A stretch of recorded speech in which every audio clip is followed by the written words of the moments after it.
I sat at the elegant dining table in my parents' home, watching my sister Diana hold court like she always did. Her wine glass waved dangerously as she gestured, telling yet another story about her latest business triumph. The acquisition was worth $50 million, she announced, preening under our parents' adoring gazes. Sterling Tech is now the fastest-growing software company in the state. My name is Mira Patel, and I've spent the last 5 years being the family disappointment. At least that's what they think I am. And what about you, Mira? Diana turned her attention to me, lips curving in that familiar condescending smile. Still working on that little startup of yours? What was it called again? Shadow something. Shadowbox Digital, I replied quietly, taking a sip of water. No wine for me tonight. I need a clear head for tomorrow's meetings. Right. Diana waved her hand dismissively. Doing websites for small businesses, isn't it? How? Quaint. Our mother jumped in, ever the peacekeeper. Not everyone can run a company like Sterling Tech, dear. Mira is doing her best with what she has. If they only knew what Shadowbox Digital really was.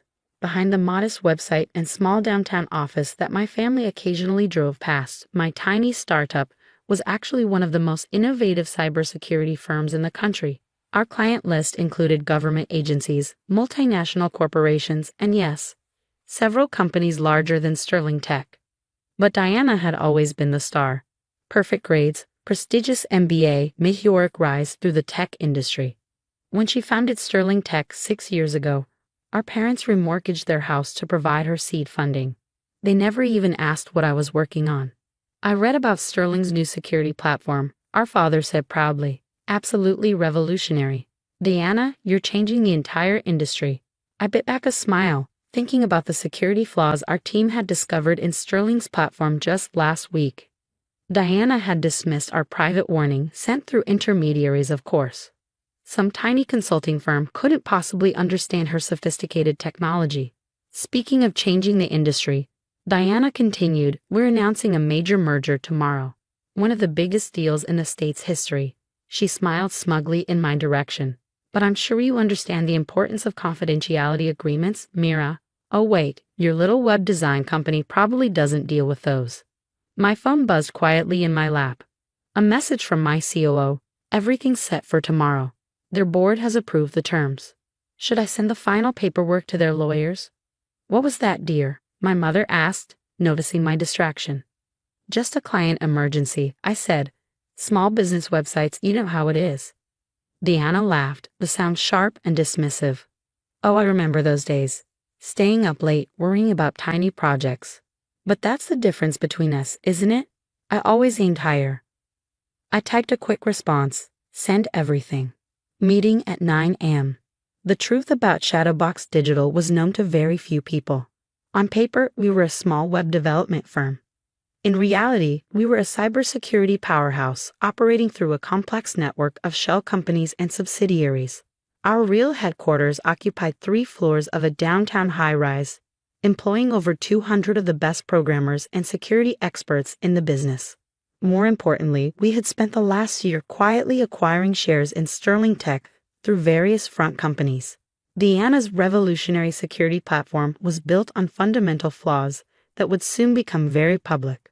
Her company's value was about to plummet unless someone stepped in to save it. That someone was Shadowbox Digital. Another glass, Diana? Our mother offered, reaching for the wine bottle. Why not? Diana beamed. We should celebrate success when we see it. Speaking of which, Mira, if you ever want some advice on growing your business, I'd be happy to help. Sterling's smallest division probably handles more money than your entire company. I checked my phone again. Our latest valuation had just come in, $2.3 billion. Sterling Tech's entire market cap was less than half that. That's kind of you, I said mildly. Actually, I do have some meetings about expansion tomorrow. Oh. Diana's eyebrows rose with exaggerated interest. Finally moving to a bigger office, maybe hiring a second employee? Our father chuckled. Now, Diana, be nice. Not everyone can be as successful as you. I thought about the stack of documents waiting in my real office, merger agreements, board approvals, and most satisfyingly, the papers that would make me Diana's boss. By this time tomorrow, Sterling Tech would be a subsidiary of Shadowbox Digital. You're right, I said, standing up. I should probably get home. Big day tomorrow. Deanna raised her glass in a mock toast to small victories and modest ambitions. As I drove home, I thought about the moment 5 years ago when I decided to keep Shadowbox's true nature a secret from my family. It was at another dinner, just after Diana had launched Sterling Tech. She had spent the entire evening talking about her vision, her brilliance, her destiny to dominate the industry. I had tried to discuss my own plans for an innovative approach to cybersecurity. Diana had cut me off mid-sentence. "Oh, honey," she'd said, patting my hand. "Security tech is so complex. Why don't you stick to something simple, like building websites? Know your limitations." So I did exactly what she suggested. On the surface, I created a small web development firm as Shadowbox's public face. I took an office in a modest building, hired a few local developers to maintain the facade. And behind the scenes, I built something far bigger than Diana could imagine. My phone buzzed again as I pulled into my garage. Another message from my COO. Final confirmation from their board. They have no idea who's really buying them. You should see their org chart for the merged company. They have you listed as reporting to Diana. I smiled, thinking of tomorrow's meeting. Diana's face when she realized that her tiny startup sister was about to become her boss would be priceless. Sometimes the best revenge isn't proving people wrong. It's letting them think they're right until the perfect moment to show them just how wrong they've been. The next morning, I stood in my real office, 40 floors above the city. The small web design office my family knew about was visible from here, a perfect metaphor for how they had always underestimated me. "Ready?" My COO, James, appeared at my door. Sterling's executive team just arrived. They're in the main conference room. I smoothed my designer suit, a far cry from the casual attire I wore to family dinners. "Is Diana here yet?" "Just walked in. You should see her face trying to figure out why the merger meeting is being held at a company she's never heard of." I smiled, picking up my tablet. The last 5 years had been building to this moment. When I entered the conference room, Diana was standing at the window, her back to the door. She turned, recognition and confusion flooding her face. "Mira, what are you doing here? This is a private meeting." I walked to the head of the table, setting down my tablet. "Actually, I called this meeting." Deanna laughed, but it sounded forced. "Don't be ridiculous. I'm here to meet with the CEO of Atlas Dynamics." Atlas Dynamics was one of Shadowbox's many shell companies, the one we used to negotiate the merger. Atlas Dynamics is a subsidiary of Shadowbox Digital, I said calmly, nodding to James to start the presentation. "My company." The room fell silent. Diana's face went through a rapid series of emotions: confusion, disbelief, dawning horror. "That's impossible," she finally managed. "Shadowbox is a tiny web design company. You build websites for restaurants." "That's our public face," I agreed. "But perhaps you should have looked more closely at who's been acquiring Sterling Tech shares over the past year, or who sent you that security audit warning last month, the one you dismissed because it came from a tiny consulting firm." Deanna's champagne glass slipped from her fingers, shattering on the polished floor. "No." I clicked through to the first slide, displaying Shadowbox's true organizational structure. Shadowbox Digital is the parent company of 7 technology firms, including Atlas Dynamics. We specialize in advanced cybersecurity solutions with a current market valuation of $2.3 billion. The Sterling Tech board members were shuffling through their papers, whispering among themselves. Diana remained frozen, staring at the org chart. "As of this morning," I continued, "we own 51% of Sterling Tech's shares. This meeting isn't to negotiate a merger. It's to announce one." "You can't do this," Diana whispered. "Actually, I can. Your board has already approved the deal. They were quite eager to accept our offer, especially after we demonstrated the critical security flaws in your new platform." Diana's face flushed red.